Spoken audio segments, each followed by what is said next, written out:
Sir ಹತ್ರ ಮಾತಾಡಿದ್ಮೇಲೆ ಅರ್ಧ ರೋಗ ನಂದು ಏನಿತ್ತಲ್ಲ ಅರ್ಧ ರೋಗ ಇದು ಆಯಿತು. ನಮಸ್ಕಾರ ಆತ್ಮೀಯ ವೀಕ್ಷಕರೇ, ನಾನು ಡಾಕ್ಟರ್ ನಾಗರಾಜ್ ಎಸ್ ಅಂಗಡಿ, ಆತ್ರೇಯ ಆಯುರ್ವೇದಾಲಯ, ದುರ್ಗಿಗುಡಿ, ಶಿವಮೊಗ್ಗ. ನೋಡಿ, ಇವರಿಗೆ ಸುಮಾರು 3 ವರ್ಷದ ಹಿಂದೆ ಲೇಸರ್ ಟ್ರೀಟ್ಮೆಂಟ್ ಆಗಿದೆ ವೆರಿಕೋಸ್ ವೇನಿಗೆ. ಈ ಕಾಲಲ್ಲಿ, ಈ ಭಾಗದಲ್ಲಿ ಅದು ಕೆಲವೊಂದು ಬಾರಿ ಅಲ್ಸರ್ ಆಗಿ ಅವ್ರಿಗೆ ಕಾಡ್ತಾ ಇದೆ.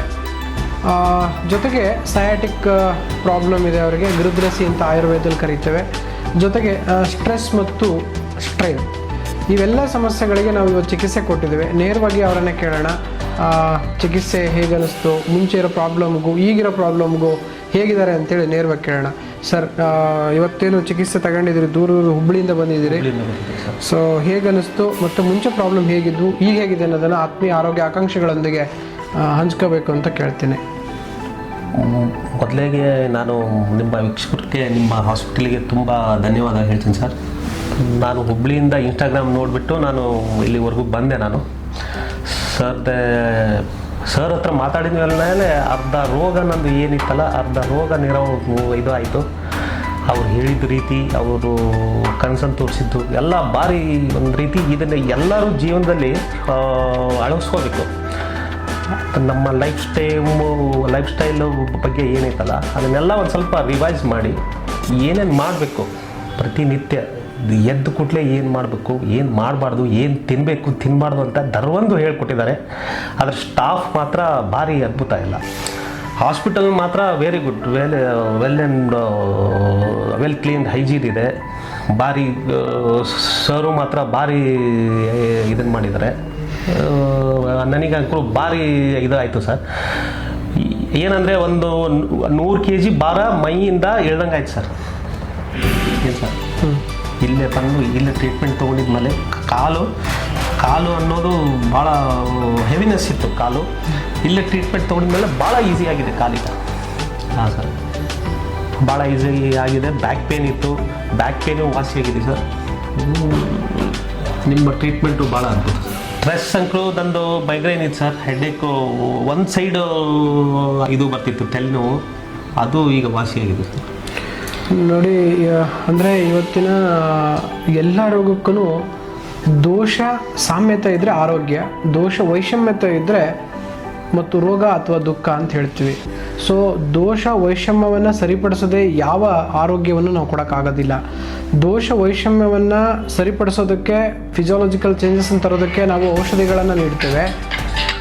ಜೊತೆಗೆ ಈಗ ದೈಹಿಕವಾಗಿ ಬದಲಾವಣೆ ಆಗಿರ್ತಕ್ಕಂತಹ ದೇಹದ ದೋಷಗಳನ್ನು ನಾರ್ಮಲ್ಸಿ ತರೋದಕ್ಕೆ ನಾವು ಅಲ್ಲೇ ಮರ್ಮವಿದ್ಯೆಗಳ ಮುಖಾಂತರ, ಕೆಲವೊಂದು ತಂತ್ರವಿದ್ಯೆಗಳ ಮುಖಾಂತರ, ಮರ್ಮ ಮತ್ತು ಮಂತ್ರವಿದ್ಯೆಗಳ ಮುಖಾಂತರ, ಜೊತೆಗೆ ಅವರಿಗೆ ಯಾವ ರೀತಿಯಲ್ಲಿ ಯಾವುದು ಸರಿ ಯಾವುದು ತಪ್ಪುವನ್ನು ತಿಳಿಸಿಕೊಡುವುದರ ಮುಖಾಂತರ ಸರಿಯಾದ ರೋಗ ಪರೀಕ್ಷೆ ಮತ್ತು ಡಯಾಗ್ನೋಸಿಸ್ ಅಂತ ಏನು ಕರಿತೀವಿ ಅದನ್ನು ಅವರಿಗೆ ಸರಿಯಾಗಿ ತಿಳಿಸಿ, ಯಾರು ರೋಗ ಡಯಾಗ್ನೋಸನ್ನು ಮಾಡ್ತಾರೆ 50% ಕಾಯಿಲೆ ಆಗಲೇ ಗುಣ ಆಗುತ್ತಂತೆ.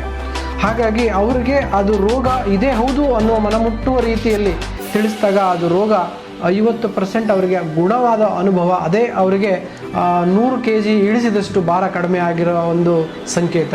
ಹೀಗಾಗಿ ಪ್ರತಿಯೊಬ್ಬ ಆರೋಗ್ಯ ಆಕಾಂಕ್ಷಿಗಳಲ್ಲಿ ಕೇಳೋದೇನು ಅಂತಂದರೆ, ನಿಮ್ಮ ಜೀವನ ರೀತಿ, ನೀತಿ, ಆಚಾರ, ವಿಚಾರ ಮತ್ತು ಧರ್ಮಯುತ ಕೆಲಸಗಳೇ ಆರೋಗ್ಯವನ್ನು ತರುತ್ತವೆ. ಅದರ ವ್ಯತಿರಿಕ್ತವಾದ ಕೆಲಸಗಳೇ ಅನಾರೋಗ್ಯವನ್ನು ತರುತ್ತೆ. ಸುಖ ಸಂಜ್ಞಕಂ ಆರೋಗ್ಯಂ ವಿಕಾರೋ ದುಃಖಮೇವಚ ಅಂತ ಕರೀತಾರೆ. ಅಂದರೆ ಆರೋಗ್ಯ ಅನ್ನುವಂಥದ್ದು ಸುಖ, ವಿಕಾರ ಅನ್ನುವಂಥದ್ದು ದುಃಖ. ಹಾಗಾಗಿ ಯಾರಿಗೆ ಆ ದುಃಖದ ಒಂದು ಸಂಕೇತ ಇದೆ, ಅಸಮಾಧಾನ ಇದೆ, ಅಸಂತೃಪ್ತಿ ಇದೆ, ಕಿರಿಕಿರಿ ಇದೆ, ಬೇಜಾರಿದೆ, ನೆಗೆಟಿವ್ ಥಾಟ್ಸ್ ಇದೆ, ರಾತ್ರಿ ನಿದ್ರೆ ಬರೋದಿಲ್ಲ, ಎಚ್ಚರ ಆದರೆ ನಿದ್ರೆ ತಗೊಳ್ಳೋದು ಕಷ್ಟ ಆಗುತ್ತೆ, ಹಾಗೆ ಭಾಳಷ್ಟು ಋಣಾತ್ಮಕವಾದ ಒಂದು ಯಾತನೆಯನ್ನು ಬಳಲ್ತಾ ಇರ್ತೀರಿ, ಅಂಥವರು ನಮ್ಮಲ್ಲಿ ಉತ್ತಮವಾದ ಬದಲಾವಣೆಯನ್ನು ಕೇವಲ 7 ದಿನಗಳಲ್ಲಿ ಬದಲಾವಣೆ ಮಾಡಿಕೊಡ್ತೇವೆ. ಅದು ಕೌನ್ಸ್ಲಿಂಗ್ ಇರ್ಬೋದು, ಆಹಾರದಿಂದ ಇರ್ಬೋದು, ಟ್ರೀಟ್ಮೆಂಟ್ ಇರ್ಬೋದು, ಮೆಡಿಸಿನ್ ಇರ್ಬೋದು, ಕೌನ್ಸ್ಲಿಂಗ್ ಇರ್ಬೋದು, ಯಾವುದೇ ರೀತಿಯಲ್ಲಿ ನಾವು ಅದನ್ನು ಬದಲಾವಣೆ ಮಾಡಿಕೊಡೋದಕ್ಕೆ ಅತಿ ಉತ್ತಮವಾಗಿರ್ತಕ್ಕಂತಹ ಆಯುರ್ವೇದದ ಒಂದು ಶಕ್ತಿ ಮತ್ತು ಅದರ ಸಾರ ನಿಮಗೆ ನಾವು ಉಣಬಡಿಸ್ತೇವೆ. ಖಂಡಿತ ನಿಮ್ಮ ಆರೋಗ್ಯವನ್ನು ನಾವು ಉತ್ತಮ ಮಟ್ಟಕ್ಕೆ ತಗೊಂಡು ಹೋಗೋದ್ರಲ್ಲಿ ಅತ್ಯುತ್ತಮವಾದ ಪ್ರಯತ್ನ ಮಾಡೇ ಮಾಡ್ತೇವೆ. ಆರೋಗ್ಯ ನಿಮ್ಮ ಕೈಯಲ್ಲಿ, ಅನಾರೋಗ್ಯ ನಿಮ್ಮ ಕೈಯಲ್ಲಿ. ಆರೋಗ್ಯ ಬೇಕು ಅಂತಂದರೆ ಸರಿಯಾದ ಎಲ್ಲ ರೀತಿ ನೀತಿಗಳನ್ನು ನಾವು ಹೇಳ್ಕೊಟ್ಟಂತೆ ಪಾಲನೆ ಮಾಡಲೇಬೇಕು. ಇಲ್ಲ ಅಂದರೆ ಖಂಡಿತ ಆರೋಗ್ಯ ಸಿಗೋದಿಲ್ಲ. ಆರೋಗ್ಯ ಇವತ್ತಿನ ಕಾಲಕ್ಕೆ ಅತ್ಯಮೂಲ್ಯವಾಗಿರ್ತಕ್ಕಂಥದ ಅಮೃತದಂತಹ ಇರತಕ್ಕಂಥ ವಜ್ರ. ಆ ಕಠಿಣವಾಗಿರ್ತಕ್ಕಂಥ ಅಮೃತ ವಜ್ರವನ್ನು ಪಡಿಬೇಕಾದ್ರೆ ನೀವು ಸರಿಯಾದ ಆಹಾರ ಮತ್ತು ಜೀವನ ಪಾಠವನ್ನು ಕಲಿಬೇಕು. ಅದನ್ನು ನಾವು ಹೇಳ್ಕೊಡೋಕ್ಕೆ ಸಿದ್ಧ ಇದ್ದೀವಿ. ನೀವು ಕಲಿಯೋದಾದರೆ ಖಂಡಿತ ಬನ್ನಿ, ವೆಲ್ಕಮ್. ನಿಮಗೆ ಖಂಡಿತ ಹೇಳ್ಕೊಟ್ಟು ನಿಮ್ಮ ಆರೋಗ್ಯವನ್ನು ಸುಧಾರಿಸುವಲ್ಲಿ ನಮ್ಮ ಆತ್ರೇಯ ಆಯುರ್ವೇದಾಲಯ ನಿಮ್ಮೊಂದಿಗೆ, ನಿಮ್ಮ ಜೀವನದೊಂದಿಗೆ ಸದಾ ಇರ್ತೀವಿ ಅಂತ ತಿಳಿಸ್ತಾ, ಇವತ್ತಿನ ಆರೋಗ್ಯ ಆಕಾಂಕ್ಷಿಯಾಗಿ ಬಂದು ಅವರ ಆರೋಗ್ಯವನ್ನು ಸುಧಾರಿಸ್ಕೊಂಡು ಸಾಧನೆ ಮಾಡಿರ್ತಕ್ಕಂಥ ಇವರಿಗೆ ನಾವು ಅನಂತ ಧನ್ಯವಾದಗಳನ್ನು ತಿಳಿಸ್ತಾ, ಆಯುರ್ವೇದ ಮತ್ತು ಜೀವನ ಎಲ್ಲದನ್ನು ಅವ್ರು ಕಲ್ತಿದ್ದಾರೆ ಅಂತ ನಾನು ಹೇಳ್ತಾ, ಇನ್ನೂ ಕಲೀರಿ ಅಂತ ನಾನು ಅವರಿಗೆ ಒಂದು ಲೆಟರ್ ಕೊಟ್ಟಿದ್ದೇನೆ. ಅದ್ರ ಮುಖಾಂತರ ಅವರು ಅದನ್ನೆಲ್ಲ ಓದ್ರಿ, ಅದನ್ನು ಕಲೀರಿ. ಆಯುರ್ವೇದದ ಎಲ್ಲ ವಿದ್ಯೆಗಳನ್ನು ಕಲಿತು ಆರೋಗ್ಯವಾಗಿರಿ. ಜೊತೆಗೆ ಧನ್ವಂತರಿ ಆಶೀರ್ವಾದ ಇದನ್ನು ನೀವು ಪಾಲನೆ ಮಾಡಿದರೆ ಖಂಡಿತ ನಿಮ್ಮ ಮೇಲೆ ಇರುತ್ತೆ, ಆರೋಗ್ಯ ನಿಮ್ಮ ಜೊತೆ ಬರುತ್ತೆ ಅಂತ ತಿಳಿಸ್ತಾ ಇವತ್ತಿನ ಸಂದರ್ಶನವನ್ನು ಮುಗಿಸ್ತೀನಿ. ನಮಸ್ಕಾರ.